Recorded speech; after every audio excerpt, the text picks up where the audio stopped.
This is the clitoris. It is a part of the female anatomy, and it is the only part of the male and the female body that exists solely for the purpose of pleasure. So it has no other functions. There is nothing else that it does other than just feel good.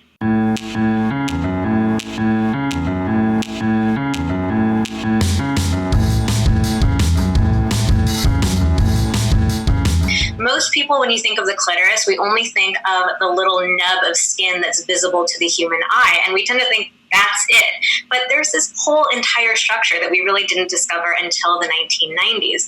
And it wasn't even until about 2009 that we figured out the 3D shape of it, that it's, really what it really looks like internally. One of the coolest things about the clitoris is that in this entire structure, there are 8,000 to 9,000 nerve endings. And we can compare that to the penis, which only has about 2,000 to 3,000 nerve endings. So there are way more in the clitoris than in the penis, even though it's actually so much smaller.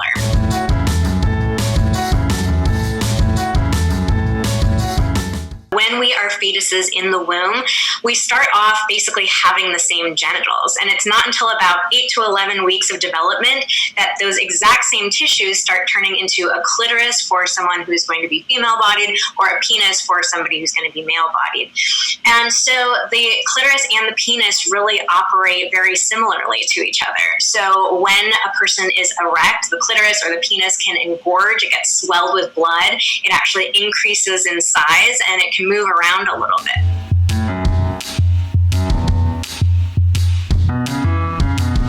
All orgasms are clitoral orgasms. And again, it really comes down to the structure of the clitoris. You can have an orgasm from external stimulation of the clitoris, of that little part of the glands, where you're either touching it directly, maybe you're touching it indirectly, like over the hood or through the labia. Or you can have an orgasm from internal stimulation inside of the vagina. But the thing is, these parts of the clitoris actually wrap around the vagina. So when you're doing internal stimulation, you're still stimulating the clitoris. It's a different part of the clitoris, but it's still the exact same clitoris.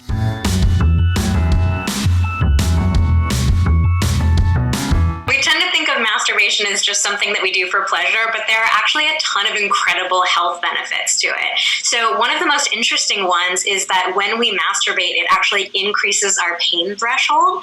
So things like menstrual cramps, headaches won't feel as intense if you're masturbating and experience an orgasm. It can also increase your immunity, making you less likely to get sick. It can decrease stress, improve your mood, make it easier for you to get to sleep. There are tons of amazing benefits.